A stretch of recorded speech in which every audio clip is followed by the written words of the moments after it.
Hi hello. ഇന്ന് ധ്രുവ് ഒരു എക്സ്പെരിമെൻറ്റിൻ്റെ മൂഡിലാണ്. ആ എക്സ്പെരിമെൻ്റ് ഒരു പേരാണ് മെയ്സ് എക്സ്പെരിമെൻറ്റ്. ഇതൊരു സയൻസ് എക്സ്പെരിമെൻ്റാണ്. അതവൻ്റെ നമ്മുടെ ഒരു കസിൻ ബ്രദർ ഗിഫ്റ്റായി കൊടുത്തതാണ്. അതിൻ്റെ പണിയിലാണ് ധ്രുവ്. ഇതെല്ലാം പീസായിട്ടാണ് ഉണ്ടായിരുന്നത്. അതിനെല്ലാം ജോയിൻ ചെയ്ത് അവൻ അതിനെ ഓൾമോസ്റ്റ് ജോയിൻ ചെയ്തുകൊണ്ടിരിക്കുകയാണ്. അത് ജോയിൻ ചെയ്യാനുള്ള പണിയിലാണ് ആള്.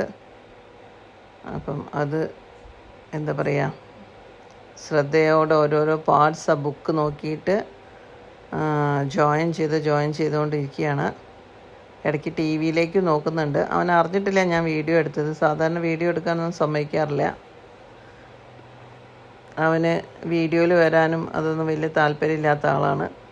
അപ്പം അത് ഓരോരോ വയറുകളും ഇതൊക്കെയാണ്. അത് ബാറ്ററി ഫിറ്റ് ചെയ്ത് കഴിഞ്ഞു. ഇനി അതിൽ സൗണ്ട് വരുന്നതാണത്. ഒരു സയൻസ് എക്സ്പെരിമെൻറ്റും കൂടെയാണത്. പഠിക്കാൻ നല്ല ബ്രില്യൻ്റാണ്, കുഴപ്പമൊന്നുമില്ല. അപ്പം അതിൻ്റെ എന്തൊക്കെയാണ് ചെയ്യേണ്ടത്, ഓരോ കണക്ഷൻ കൊടുത്തുകൊണ്ടിരിക്കുകയാണ്. അതിൻ്റെ ഇടയ്ക്ക് ടി വിയിലേക്കും ഇടയ്ക്ക് കണ്ണൊക്കെ പോകുന്നുണ്ട്, കണ്ടില്ലേ. ഇനി ആ ബുക്ക് നോക്കിയിട്ട് എന്തൊക്കെയാണ് ജോയിൻ ചെയ്യുന്നത്. ഇനി ഈ വയറ് അതാണ് സൗണ്ട് വരുത്തുന്നത്. ഒരു സൗണ്ട് വരുന്നതാണ്, പലതരം സൗണ്ട് വരുന്ന ഒരു എക്സ്പെരിമെൻ്റാണിത്.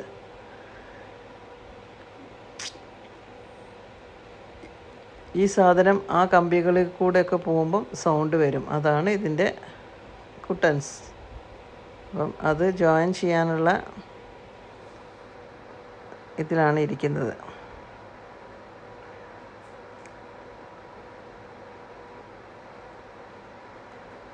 കുട്ടികൾക്ക് ഇങ്ങനത്തെ കാര്യത്തിലൊക്കെ നമ്മൾ പ്രോത്സാഹനം കൊടുക്കണം. ഇത് എപ്പോഴും ഫുൾ ടൈം ഫോണിലാണ് ഇന്നത്തെ എല്ലാ കുട്ടികളും. Phone, TV, iPad, tab അങ്ങനെ പറഞ്ഞ ഓരോ സാധനത്തിൽ. അപ്പം ഇടയ്ക്ക് ഇങ്ങനത്തെ കാര്യങ്ങളൊക്കെ കൊടുത്ത് കുറച്ച് സമയം അതിൽ സ്പെൻഡാവും. അവൻ എല്ലാ കാര്യത്തിലും സീരിയസ് ആണ്. ചിരിയൊക്കെ ഇത്തിരി കുറവാണ്. സീരിയസ് ആയിട്ടാണ് എല്ലാ കാര്യവും എടുക്കുക. സീരിയസ് ആയിട്ട് ചെയ്യുന്ന കാര്യങ്ങളും അതേ സീരിയസ് ആയിട്ട് ചെയ്യും. പെർഫെക്റ്റായിട്ട് ചെയ്യാൻ നോക്കും. അതാണ് അവൻ്റെ ക്വാളിറ്റി. ആൾ ബ്രില്യൻ്റാണ്, എല്ലാ ഇതും ചെയ്യും. പക്ഷേ എന്താ, ഇടയ്ക്കൊരു മൂടിയാണ്. എന്നെ ഒന്ന് നോക്കുന്നുണ്ട്, ഞാൻ വീഡിയോ എടുക്കുകയാണോ അവനെ എന്നുള്ളത് നോക്കുന്നുണ്ട് ഇടയ്ക്ക്. അവനറിയാണ്ടാണ് ഞാൻ വീഡിയോ എടുക്കുന്നവനെ. ഇനി ആ വയറിനെ കണക്ട് ചെയ്യണം അതിലേക്ക്. ഇങ്ങനത്തെ കാര്യങ്ങൾക്കൊക്കെ അവൻ ഭയങ്കര മിടുക്കനാണ്. എന്ത് കാര്യം കിട്ടിക്കഴിഞ്ഞാൽ പെട്ടെന്ന് അവൻ, അതുപോലെ മാത്സിൽ അതൊക്കെ അവൻ നല്ല മിടുക്കനാണ്. ഇതുപോലെ എക്സ്പെരിമെൻറ്റ് ചെയ്യുന്ന ഒരുപാട് ടോയ്സ് ഉണ്ട് അവന്. അതൊക്കെ അവൻ ഒരു അരമണിക്കൂർ 1 മണിക്കൂർ കൊണ്ടെല്ലാം ചെയ്ത് കംപ്ലീറ്റ് ചെയ്ത് കണ്ടോ. ഇത്രയും ഇതെല്ലാം പീസായിട്ടുണ്ടായിരുന്നത്. ഇതെല്ലാം അവൻ ജോയിൻ ചെയ്തതാണ്. ഓരോ ഇത് നോക്കി ജോയിൻ ചെയ്തതാണ്. അതിന് ബാറ്ററി ഫിക്സ് ചെയ്തു, എല്ലാ സാധനവും ജോയിൻ ചെയ്തതാണ് അവൻ. ഭയങ്കര ക്ഷമയോടെ നോക്കിയും കണ്ടൊക്കെ ചെയ്യുള്ളൂ. എന്തെങ്കിലുമൊക്കെ വാരി പിടിച്ച് അങ്ങോട്ട് ചെയ്യൊന്നുമില്ല. നല്ല ക്ഷമയുള്ള ആളാണ്.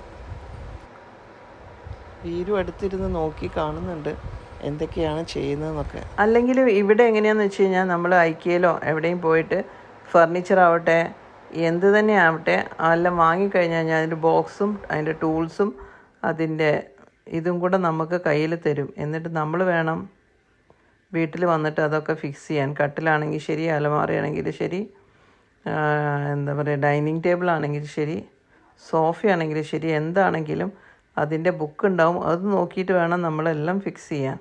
അല്ലാണ്ട് നമ്മുടെ നാട്ടിലെ മാതിരി ഫർണിച്ചർ ഷോപ്പിൽ പോയി നമ്മളൊരു അലമാര വാങ്ങിച്ചു അതേപോലെ ഫിക്സ് ചെയ്ത സാധനം വീട്ടിൽ കൊണ്ടുവരിക. അല്ലെങ്കിൽ ബെഡാണെങ്കിലും കട്ടിലാണെങ്കിലും അതുപോലെ കൊണ്ടുവന്ന് അവർ ഫിക്സ് ചെയ്ത് തരും. അങ്ങനെയൊന്നുമില്ല. അവിടുത്തെ ആൾക്കാരൊന്നും നമ്മൾ അവിടത്തേക്ക് വരില്ല. നമ്മൾ തന്നെ വാങ്ങിച്ച് നമ്മൾ തന്നെ ഫിക്സ് ചെയ്യണം. നമ്മളടുത്ത് അതിനുള്ള ടൂൾസൊക്കെ ഉണ്ടായിരിക്കണം. അതാണ് ഇവിടുത്തെ സിസ്റ്റം. നമ്മുടെ നാട്ടിലെ ആൾക്കാർ വന്ന് ഫിക്സ് ചെയ്ത് തരില്ലേ. ഇവിടെ അങ്ങനെയൊന്നുമില്ല. നമ്മൾ വാങ്ങിക്കുക, നമ്മൾ വീട്ടിൽ കൊണ്ടുപോയി നമ്മൾ ഫിക്സ് ചെയ്യുക. നമ്മുടെ ലൈഫിൽ എപ്പോഴും ഒരു എയിം ഉണ്ടായിരിക്കണം. അത് കുട്ടികൾക്കും ചെറുപ്പത്തിൽ തന്നെ പറഞ്ഞു കൊടുക്കേണ്ടത് അത്യാവശ്യമാണ്. അവരുടെ എയിം എന്താണ്, അവർക്ക് എന്താണ് പഠിക്കേണ്ടത്, എന്താണ് ചെയ്യേണ്ടത്, ഭാവിയിൽ അവർ ആരാവാനാണ് ആഗ്രഹം എന്നൊക്കെ നമ്മൾ ചോദിച്ച് മനസ്സിലാക്കി അവർക്ക് ആ വഴിയിലേക്ക് ഡൈവേർട്ട് ചെയ്ത് കൊടുക്കുക എന്നല്ലാണ്ട് നമ്മളെ ഇഷ്ടത്തിന് കുട്ടികളെ ഡോക്ടറാക്കണം, കളക്ടറാക്കണം, എൻജിനീയറാക്കണം എന്ന് വിചാരിക്കരുത്. അവരേതായ വഴിക്ക് നമ്മൾ ഡൈവേർട്ട് ചെയ്ത് കൊടുക്കുക. അവർക്ക് എന്താ ആഗ്രഹം അത് പഠിക്കാൻ അനുവദിക്കണം. അതിന് ഇങ്ങനെയുള്ള ചെറിയ ചെറിയ അവർ എന്താണ് ചെയ്യുന്നത് എന്ന് നമുക്ക് ചെറുപ്പത്തിലേ നോക്കി അവരെ മോട്ടിവേറ്റ് ചെയ്യാൻ പറ്റുന്നതാണ്. ഓൾമോസ്റ്റ് അവൻ്റെ എക്സ്പെരിമെൻറ്റ് സക്സസ് ആയി. ഇനി അതിൽ സൗണ്ടൊക്കെ വരാൻ തുടങ്ങി. ധ്രുവിൻ്റെ സയൻസ് എക്സ്പെരിമെൻറ്റ് കംപ്ലീറ്റ് ചെയ്തു. അതിന്ന് സൗണ്ടൊക്കെ ആ കമ്പി അതിൽ കൂടെ ഓടിക്കുമ്പം പലതരത്തിലുള്ള സൗണ്ട് വരുന്നു. അതാണ് അത് എക്സ്പെരിമെൻറ്റ്. അതവൻ നല്ല പോലെ കംപ്ലീറ്റ് ചെയ്തു. നല്ല തരത്തിലുള്ള സൗണ്ടൊക്കെ വരാൻ തുടങ്ങി. ഒരു ബ്രില്യൻറ്റ് എഫക്റ്റായിരുന്നു. കാരണം അത്രയും സാധനം അതിൽ ജോയിൻ ചെയ്യണം. എല്ലാം പീസായി കിടക്കുന്ന അത്രയും സാധനങ്ങൾ ജോയിൻ ചെയ്തിട്ടാണ് അവനത് ഉണ്ടാക്കിയത്. Good job Dua, well done. Okay, by.